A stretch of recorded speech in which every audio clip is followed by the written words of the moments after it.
안녕하세요, 명쾌한 최원장입니다. 추석 명절이 코앞입니다. 그래서 오늘은 추석을 비롯해서 명절이나 연휴에 가장 많이 일어나는 사고, 바로 음주에 대해서 이야기해 보겠습니다. 한마디 듣자마자 오늘 영상은 패스해도 되겠네, 안 봐도 뻔해, 술 마시지 말라는 말이잖아, 다 알아, 이렇게 생각하실까봐 걱정됩니다. 아는 게 중요한 게 아닙니다. 실천이 중요합니다. 여러분이 다 안다고 하시면서도 제 말을 안 들으시고 슬금슬금 술을 드시고 계시다는 사실이 중요한 거죠. 사실 명쾌한 패밀리들께 올리는 당부 영상이라고 하면서 술 그만 마시라는 이야기가 나온다는 것은 말이 안 되는 이야기라고 생각합니다. 왜냐하면 명쾌한 알러지 치료를 하고 계시는 모든 분들은 치료 시작 전에 치료 동의서에 사인을 하셨거든요. 여러분이 무슨 내용에 동의하셨는지 서류를 펴서 다시 한번 읽어보세요. 술과 담배는 알러지 치료율을 현격하게 떨어뜨리기 때문에 금주와 금연이 치료 효율을 높이는 데 아주 중요하다고 이미 고지했고, 상담했던 팀장이 아마 종이에 줄을 팍팍 그어가면서 설명했을 겁니다. 그리고 여러분은 알러지 치료하면서 술을 안 먹겠다, 담배를 안 피우겠다, 아예 끊지를 못하겠으면 최대한으로 줄이겠다고 약속을 하고 동의서에 사인을 하셨잖아요. 그래서 저는 그 약속을 철석같이 믿고 알러지 치료를 하던 중인데요. 눈치를 보아하니 명쾌한 최원장이 뭘 알겠어. 내가 숨어서 술을 마셨는지 담배를 피웠는지 알게 뭐냐. 자기가 해야 할 치료나 잘 하라고 해라, 이렇게 생각하시는 것 같아요. 그래서 제가 오늘 굳이 꼭 골라서 술 마시지 말라는 이 영상을 찍게 됐다, 이 말이죠. 자, 여러분들이 잘 아시듯이 명쾌한 알러지 치료는 알러지가 있는 그 아이템과 접촉할 때 신체의 기순환을 원활하게 하는 것이 목표입니다. 알러지를 유발하는 물질을 일부러 접촉했는데 기순환이 뚫리지 않으면 아주 불쾌하고 불편한 반응을 느끼게 됩니다. 우리가 그것을 명현이라고 부릅니다. 알러지 치료를 시도했으나 기순환이 뚫리지 않아서 오히려 물에 가라앉은 먼지가 다 일어나듯 인체의 급격한 에너지 봉쇄가 야기된 상태를 알러지 치료가 실패했다라는 표현을 썼는데요. 그냥 한 번에 치료되기에는 알러지가 강한 아이템이라서 치료가 잘 안 된 것일 수도 있지만, 그렇게 기의 봉쇄 상태를 유발하는 물질이 있기도 합니다. 기순환을 막는 아이템으로 아주 극악한 것이 술과 담배입니다. 그래서 술과 담배는 모든 질병을 야기할 수 있는 극악의 물질이고 제1군 발암 물질입니다. 그래서 제 생각에는 여러분이 명쾌한 알러지 치료로 병이 나은 분들이 많으신가요? 저도 효과가 좋아서 잘 치료되면 좋겠네요. 제 앞에서 말씀을 그렇게 하시면서 술을 안 끊고 계속 드시고 담배를 안 끊으시는 것은 말이 안 된다고 생각합니다. 마치 사이드 브레이크를 걸어놓고 악셀을 계속 밟는 형국이죠. 사이드 브레이크를 걸어놨으면 악셀을 밟아도 최고 속도가 나지 않는 게 당연하죠. 그렇지만 차가 뭔가 이상한 느낌이 드는 게 차를 잘못 만들어서 그런 것은 아니잖아요. 본인이 사이드 브레이크를 걸어놓은 상태에서 악셀을 밟은 게 잘못이겠죠. 그러니까 사이드 브레이크를 풀면 된다고 제가 누누이 말씀드리는 겁니다. 차에는 문제가 전혀 없으니 사이드 브레이크 풀고 엑셀을 밟으면 차가 잘 나갈 거라고요. 너무 당연한 말 아닐까요? 그런데 여러분이 저한테 말하길, 내가 사이드 브레이크를 걸어놨는데 명쾌한 최원장이 뭘 알겠어, 내가 사이드 브레이크 걸었다는 거 본인이 증명할 수 있어? 봤대? 못 봤잖아. 어쨌든 차가 이상하네, 엑셀을 밟아도 잘 안 나가네, 차를 이렇게 만들어 놓고 돈을 받은 거야? 이거 완전히 사기꾼 아니야? 술 드시는 여러분, 지금 저에게 이렇게 말씀하는 중이십니다. 저야 당연히 술 끊으라고 말씀드렸죠. 그런데 아니야, 나 사이드 브레이크 풀기 싫어, 나는 사이드 브레이크 너무너무 사랑해, 차를 제대로 만들었으면 사이드 브레이크 걸어도 차가 잘 나가야지, 그러면 이 차가 사이드 브레이크 걸었다고 지금 성능이 떨어졌다고 그 얘기를 하는 거야? 나는 차를 샀으니까 어쨌든 차가 잘 나가게 해줘야 될 거 아니야. 사이드 브레이크 핑계 대지 말고 제대로 해내. 차를 정상으로 만들어. 내가 쓴 돈, 내가 쓴 시간, 내가 받은 스트레스, 이거 다 어쩔 거야? 여러분이 저에게 이렇게 말씀하시고 계십니다. 저는 도대체 어떻게 해야 되겠습니까? 자, 다른 환자분들은 나중에 생각하겠습니다. 오늘 영상에 내 얘기가 나오겠구나 긴장된 마음에 뜨끔하실 분들이 계실 텐데요. 간 환자분들, 특히나 알코올성 간경화 환자분들 정말 끝도 없이 사고를 치십니다. 올해는 제발 명절에 앰뷸런스에 실려갔어요, 죽다가 살았어요, 이런 톡톡을 좀 안 받고 무난하게 지나갈 수 있을까 생각하면서 오늘 이렇게 영상을 찍는 겁니다. 다른 질환 환자분들은 술 드셨다고 죽지는 않습니다. 아토피 환자분, 술 마시면 얼굴에 진물이 올라오고 피부 상태가 확 나빠질 겁니다. 이번에 치료한 항목 패스가 안 되는 건 당연하고, 피부 상태가 몇 달 전으로 돌아가니까 지금까지 몇 달 알러지 치료하면서 치료비 냈던 거 다 날리신 겁니다. 술을 아주 즐겨 드시면서 알러지 치료를 지속하신다면 차라리 알러지 치료를 안 하니만 못한 상태가 됩니다. 물을 일부러 건드려서 물밑에 가라앉은 먼지를 떠다니게 흙탕물로 만든 셈입니다. 오히려 물을 건드리지 않은 게 깨끗했어요. 그때는 그냥 물밑에 흙이 가라앉아 있었으니까요. 그래서 차라리 안 하니만 못했습니다만 그래도 죽지는 않잖아요. 그런데 간경화 환자분들은 상황이 다릅니다. 술 한 잔에 목숨을 걸 수도 있다는 것을 언제나 염두에 둬야 합니다. 제가 겪었던 음주로 인한 사고 몇 가지 에피소드를 말씀드릴게요. 제가 명절에 이 영상을 올리는 것은 명절에는 술 드실 상황이 꼭 생길 수 있어서 그렇습니다. 서울에 올라와서 방 잡아놓고 치료받을 때는 술에 대한 유혹이 없어요. 술 마실 상황이 없어요. 편의점 지나가면서 술을 쳐다보지만 않으시면 됩니다. 그런데 제사 지내거나 오랜만에 친지들이 모이는 명절이 복병입니다. 에이 뭐 한 잔 가지고 그래, 괜찮아, 한 잔만 마셔봐. 오랜만에 만난 일가 친척, 술 친구들이 상황을 모르고 술을 권하게 됩니다. 왜 명쾌한 최 원장을 안 믿으시고 어쩌다 만난 술 친구의 말을 믿으시는지는 모르겠지만 정말 딱 한 잔 정도는 괜찮겠지 하는 마음으로 술잔에 손을 댔다가 한 잔이 두 잔 되고 두 잔이 세 잔 되는 건 금방입니다.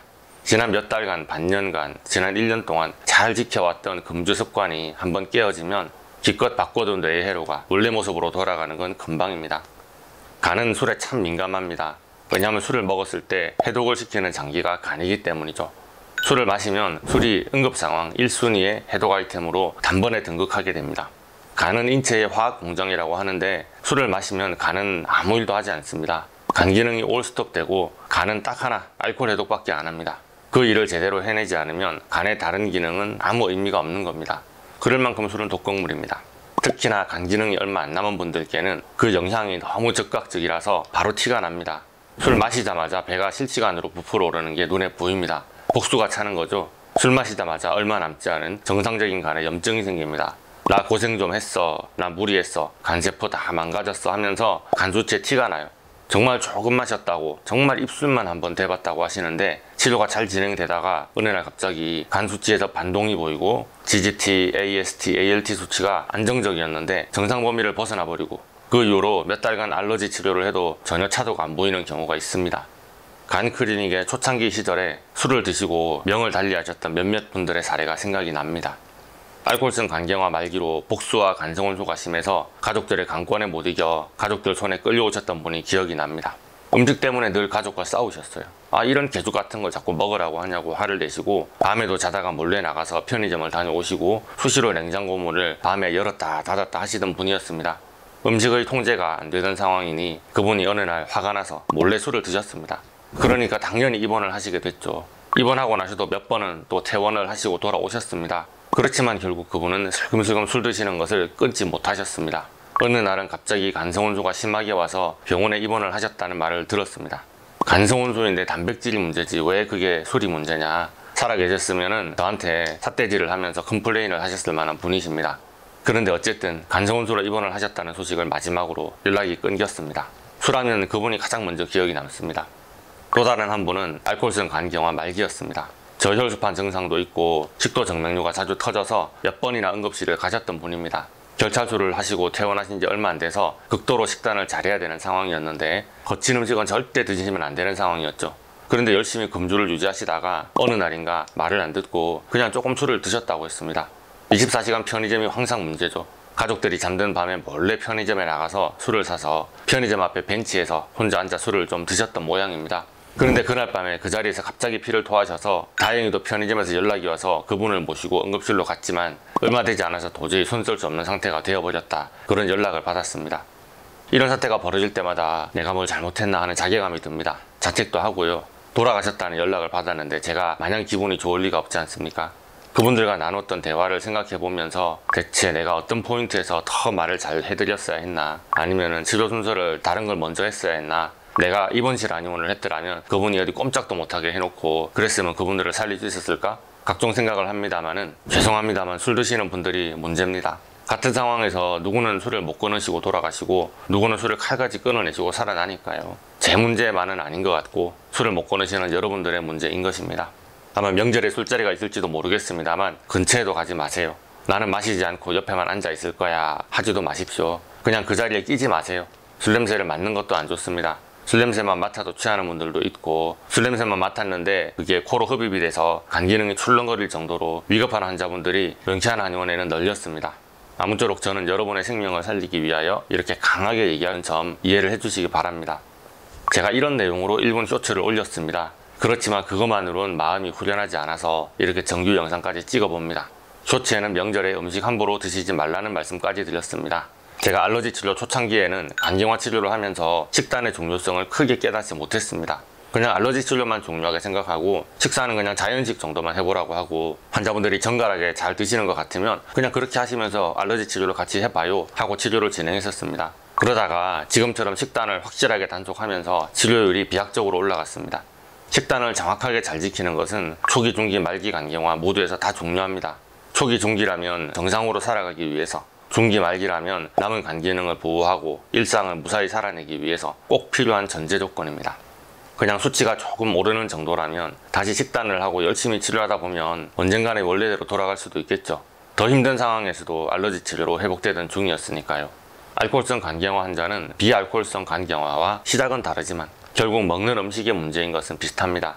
그래서 알코올성 간경화 환자분들 술 안 드셨다고 하는데 그래도 명절 지나고 와서 상태 나쁘셨던 분들의 특징을 찾아보라고 하시면 식단을 잘 하시다가 명절에 달달한 음식이나 탄수화물을 잡곡 외에 또 과도하게 드신 분들입니다. 그래서 제가 좀 더 욕심을 내보자면 절대로 과도한 당질, 정제된 당질을 많이 드시지 마세요. 부디 명절을 준비하시는 우리 명쾌한 패밀리 간 환자 여러분들, 명절에도 부디 안전한 음식들 위주로만 드시고요. 이번 주 내내 명절에 이것 좀 한 번만 먹어도 되나요? 질문이 끊이지 않습니다. 제가 이번 명절에 느낌이 싸합니다. 수납하고 침부실로 들어가기 전에 고개를 살짝 돌리시면서 원장님 그런데 혹시 라고 말씀하시는 분들은 100%입니다. 이거 먹어도 될까요? 라는 질문이 100% 맞습니다. 제가 그래서 조금 불안하거든요 지금. 자, 제가 그래서 많이 봐드렸습니다. 그래도 간이 좀 나아지시고 수치가 좋아지신 분들 딱 한 번만 드세요. 딱 한 조각만 드세요. 이렇게 조금만 허용을 해드렸는데 이게 악수가 될는지 너무 걱정이 되는 거예요. 그 이상은 안 되는 거예요 여러분. 그럼 명절을 잘 보내시고 뵙겠습니다. 그냥 평소에 잘했던 것을 잘 유지하시고 복귀하시기를 두 손 모아 빕니다. 오늘의 영상이 도움되셨다면 좋아요, 구독, 알림 설정 부탁드리겠고요. 질문 있으신 분들은 댓글을 달아주시거나 네이버 톡톡으로 문의해 주시기 바랍니다. 감사합니다.